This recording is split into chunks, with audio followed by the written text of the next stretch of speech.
Surat crime બ્રાન્ચના police inspector Jograna અને એની ટીમને એક ઇન્ફોર્મેશન મળી હતી કે આંતરરાષ્ટ્રીય સાયબર ફ્રોડ કરતી ગેંગના સભ્યો બે સુરત શહેર ખાતે આવેલા છે અને રેલવે સ્ટેશન પાસે આવેલી જનતા હોટલમાં રોકાયેલ છે. આ બાતમી આધારે સુરત ક્રાઇમ બ્રાન્ચની ટીમ દ્વારા સુરત રેલવે સ્ટેશનની જનતા હોટલમાં રેડ કરતા સાગર ભગીરથ બિશ્નોઈ અને રામ સ્વરૂપ શિવનાથરાય બિશ્નોઈ આ બંને રાજસ્થાનના ફલોદી જિલ્લાના રહેવાસી છે. એ બંનેને પકડી પાડવામાં આવ્યા હતા. આમની પૂછપરછ દરમિયાન આમની પાસેથી અલગ અલગ મોબાઈલ 8 મોબાઈલો મળી આવ્યા, ડેબિટ કાર્ડ 3 મળી આવ્યા, જે સિમ કાર્ડ, કેશ, પછી અલગ અલગ બેંકોના એકાઉન્ટ્સની ડિટેલ અને એમના ફોનમાં હિસાબ માટે એક ડાયરી રાખી હતી એ મળી આવી અને એના ફોનના સ્ક્રીનશોટમાં 335 જેટલા સ્ક્રીનશોટ રિકવર કરવામાં આવ્યા.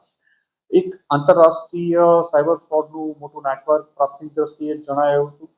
સુરત ક્રાઇમ બ્રાન્ચની ટીમ દ્વારા વધુ બોટાદ ખાતેથી એક ગાબુ સંજય રામજીભાઈના પણ ધરપકડ કરવામાં આવી છે. આ જ કેસમાં આ લોકોની પૂછપરછ કરતા આ બંને ફલોદી રાજસ્થાનના રહેવાસી છે. રાજસ્થાનના અન્ય આરોપીઓ સાથે સુરત ખાતેથી અલગ અલગ લોકો પાસેથી બેંક કીટો, ડેબિટ કાર્ડો મેળવવામાં આવતા હતા.